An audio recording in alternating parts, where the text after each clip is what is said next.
I got a quick recipe for you guys today. We're gonna be making mini mochi mug cakes with 3 different flavors. And it only takes 1 minute to make in the microwave. That's so fast. Welcome to Jeanelleats, where you get to taste the flavors of the world in your kitchen. So hit that subscribe button and hit that notification bell so that you don't miss out on the delectable treats that I make every single week. So these mochi mug cakes can really be as simple as you want. It depends on the flavors that you want to make.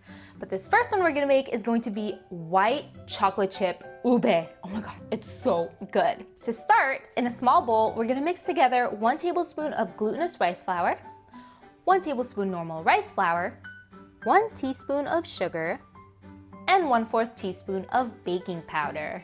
So I do half rice flour because if it's just glutinous rice flour, the texture becomes super dense. So anyway, mix that together and then add 2 tablespoons of milk, 1/2 teaspoon of oil, and 1/8 teaspoon of ube extract. I'll give you a link below to show you what kind of ube extract I use. And mix that all up again until all of the lumps have dissolved.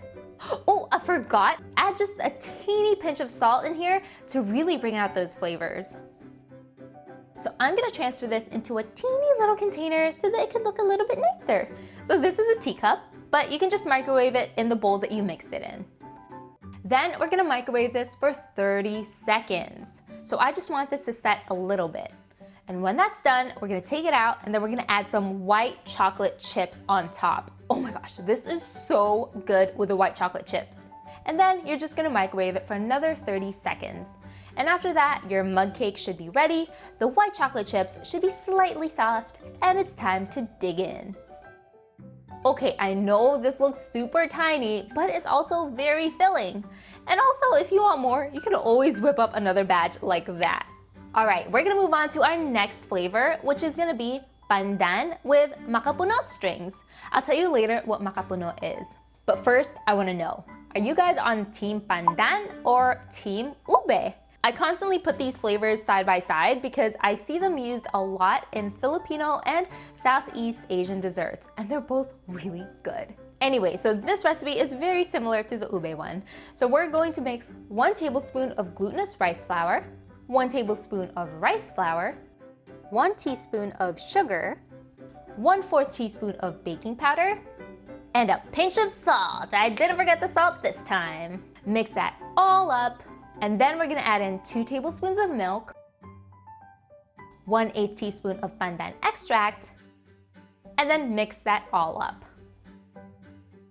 Okay, this time I forgot the oil, so add 1/2 teaspoon of oil. Mix this again, and then we're just gonna pour this into another teeny container.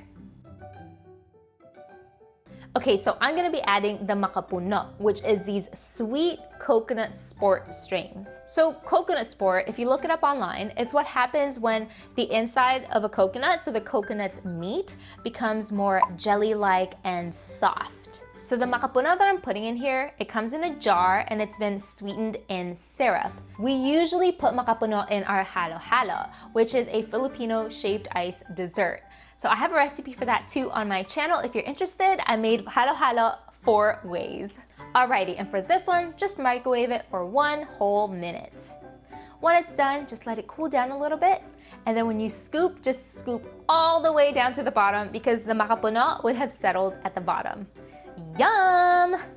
And finally, we're gonna make a chocolate peanut butter chip mochi mug cake. Do you love chocolate and peanut butter as much as I do? So yeah, same thing, 1 tablespoon of glutinous rice flour, 1 tablespoon of rice flour, 1 1/2 teaspoon of sugar, and then we're gonna add in 1 1/2 teaspoon of cocoa powder. So in here I used Dutch processed cocoa powder, which gives you a deeper chocolate flavor, but you can use whatever type of cocoa you've got. Dump in 1/4 teaspoon of baking powder, a pinch of salt, and then mix that all up. Then we're gonna add 1/2 teaspoon of oil, 2 tablespoons plus 1 teaspoon of milk. We're adding more milk because we put in cocoa powder. And then mix this all up until all the powder has been dissolved. Microwave this for 30 seconds because we're gonna be adding the peanut butter chips on top. Put however many chips you want. And finally, we're just gonna microwave this for another 30 seconds, and that's it. Let it cool for a few seconds and enjoy. Wasn't that super snappy and quick? Tell me in the comments below, which one would you want to make at home first? If you liked this super easy to whip up recipe, please give this video a thumbs up. And before you leave, make sure you hit that subscribe button and that notification bell so that you can be alerted of the videos that I make on this channel every single week. I'll see you guys in next week's video. Bye!